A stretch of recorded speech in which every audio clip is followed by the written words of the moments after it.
Have you ever wondered if fresh milled flour is really worth the hype? Spoiler alert, it is. But baking with it is a little different than using store-bought flour. In this video, I'll show you everything you need to know to get incredible results from milling your own flour to baking the most amazing homemade bread. Trust me, once you'll try it, you'll never want to go back.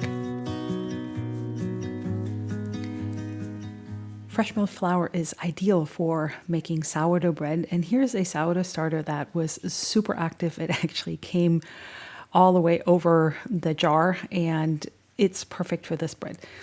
And I'm going to show you two types of bread that I bake on a regular basis. One is a little easier, and one is a little bit more involved. If you are getting started with fresh milled flour, I always recommend that you use a ratio of white flour to fresh milled whole wheat flour or whole grain flour. And here I am starting with regular white flour. And this is maybe about 50-50. It gives you a little bit more control, a little bit lighter loaf, and a little bit more structure that you might be used to. I also love using my mock mill grain mills. I have another video in which I'm showing you all the various models. This one is a super fast model. It's also really beautiful. It mills flour super fast, and I love how I can adjust the fineness of the grind from very fine to pretty coarse. Typically, I use a blend of rye grains and spelt berries and whatever ancient grains I have available. Another thing that really works well for fresh milled flour is to actually knead it quite a bit. You can certainly knead it by hand, which is exactly what our ancestors did, or you use a stand mixer like a KitchenAid, and I typically like to knead it for about 15 to 20 minutes on level 2. You just want to get the gluten structure started, and with fresh milled, especially the whole grain flour, that might take a little bit longer. Here I'm scraping it down to make sure that I get everything in there. If you want to knead it by hand, you just need about maybe 10 minutes or so. You can very easily do that. It is not a whole lot of work. Now I'm going to do my first set of stretch and folds, which really helps the gluten structure. And the gluten structure is what gives the bread its rise. It also provides sort of the scaffold for the airiness, for the holds of the loaves, and makes them airy. And this is a step that you really want to do. This is the more involved recipe. Later in this video, I'm going to show you one that doesn't need any stretch or folds whatsoever. And typically I perform 4 sets of those before I let the bread rise in the fridge. For my next bread, this is the next morning, I use rye berries, and I got to turn on my grain mill before I actually can mill them. And it's actually a coarser grind for this very European dark whole grain bread. And then I have some emmer. I always have some spelt berries that I love to use. And I have some einkorn. It's perfect for this type of bread. And because I love the taste, the nuttiness, and the extra fiber and goodness from the flax, I add that as well. I also like to add the caraway seeds right to the grain mill because then they come out really fine. To this bread, I add the salt fairly early. With my other bread, I might do an autolyze for about an hour, which means adding the salt after 1 hour. I mix that in, and here's my sourdough starter that I put in this little bowl here because it got really sticky on the bottom and I could not separate the bowl, so that's something for the dishwasher or the sink for later. But it's a very active starter, and as you can see, I'm not measuring anything, which is the beauty of this bread. And then I'm adding the water. Again, I'm not measuring, I'm just really going by feel. And it really depends how much water you need, like how fine you milled your flour and what kind of grains you use. So there's a lot of variables.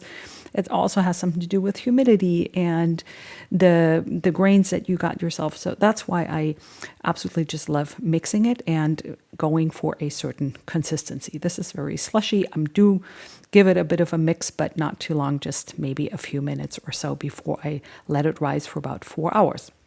In the meantime, I'm here for my whiter bread, my lighter bread, my sandwich bread. And now I'm going to actually shape that into a loaf on a floured surface. It is quite a bit of sticky dough. Don't be worried about that. The stretch and folds will help the stickiness, but also once you shape it, you're going to get a little less sticky, and the hydration, the stickiness of the dough really helps let the bread rise. If you make the dough too dry, it's going to be fairly dense and not rise quite as much. And it's something, baking your own bread with fresh milled flour, where you do have to manage your expectations a little bit. You will never get the very, very same results as store-bought bread, because store-bought breads, they are allowed to add extra ingredients to it that sometimes they may or not be required to list on the label. The idea here is to stretch it into a big rectangle, and you can go as crazy as you want or just as little as you want. I am going for the happy middle here. I'm not super interested in making it very thin and stretch it all the way out to like window pane, but just a little bit because it will help create some holes. Again, I am not interested in the big holes in my loaves and in my breads, because I like to often spread butter on them and then the butter just disappears in the hole. So that kind of defeats the purpose. Or if you put mayonnaise or something else on it. We're stretching it a little bit. It should not tear. If you have a good gluten structure, it should hold, but obviously you want to be careful and not pull very fast and tear it that way. Then I fold it over 1/3 and another third and roll it up, folding it in from the sides as I'm rolling it up. That will help give it some surface tension, which also makes the crust nicer, and it really helps the bread. Now I'm doing these, I don't even know what it's called, but where I'm pulling the bread towards me as I'm slightly turning it to even more increase the surface tension. I have my little proofing basket here that was sprinkled with some flour, and to create that, or to keep that tension, I will pinch the underside of the loaf together before I'm going to put that back in the refrigerator for at least a couple of hours or so. My darker bread, my simpler bread, I use a loaf pan, and that just makes it super easy because you don't need to shape anything. You can just throw it in there. And I have played with oiling the glass pan and putting some parchment paper in it. Can't really tell you which one I like better, so it often depends on my mood. Here you can see that the dough is a little stiffer, I was going to say stiffer, than I like, and that is why I'm adding some more water. It doesn't matter if you do that later in the process before you put it in the loaf pan, because it's going to get another rise, and that is when I add a lot more water. I also love this chewy and crunchy texture, which is why I often add pumpkin seeds and a good helping of sunflower seeds. You can totally omit that, or you can use other seeds. You can also add nuts to it. It really depends on your personal preference. Those need to be mixed in just a little bit so that they don't congregate all in one corner, and then the rest of the loaf doesn't have any seeds. And now I'll just simply put that dough into my loaf pan, and you can kind of see from the look here how the consistency is. It's pretty dense, but not to the way where I might be able to shape it. The wetter the loaf, the lighter it will be, but also it might spoil a little faster. So that's why I go for a happy medium.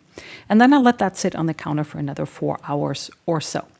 Here is my other bread, and I'll cover that before I actually put it in the fridge to give it a rise. I have this Dutch oven here that is more of an oval. I'll leave a link for you below where you can find it. It creates the perfect sandwich bread where pretty much all of the slices have the same size, and this is the bread going in there.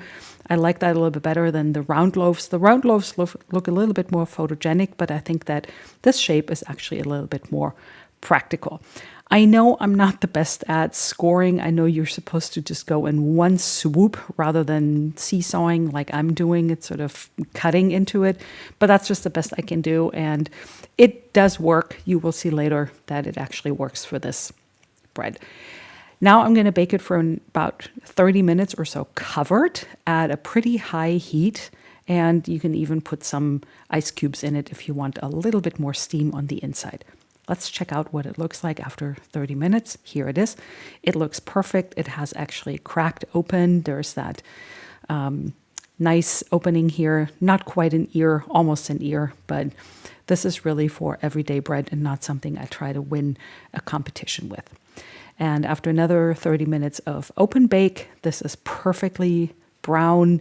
It looks absolutely amazing. And because I always put a piece of parchment paper in the bottom of it that I cut out in the shape of this Dutch oven, it comes out really simple. It's the best that you can actually do. And then all I need to do is just peel the parchment paper, that paste, off of the bottom of this bread, and then I let it cool.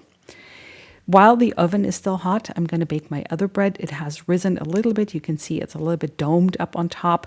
Not too much, but that also depends on the length or the temperature. I was a little curious and I couldn't wait for the bread to cool down completely to cut it and to show you what it looks like, but I'm always so curious. And it has some holes, not too big, which is perfect for us. The second slice is a little thicker because it's still warm, it's still settling. Like I said, it was a little premature to actually cut it, but I just couldn't wait. And also it's amazing to taste it right then, right there. Now, later in the evening, I'm pulling my other bread out of the oven. That is about a 90-minute bake at the same temperature. And I'm going to cut around it, and I actually need to let it sit for 10 or 15 minutes before I can get it out of the loaf pan. But that one, I'm going to let sit overnight before I cut it the next morning. And that always is my favorite bread. It's very European. It's what I grew up on, and I absolutely love it. Perfect taste, perfect shape. Thank you so much for watching, and I'll see you in the next video.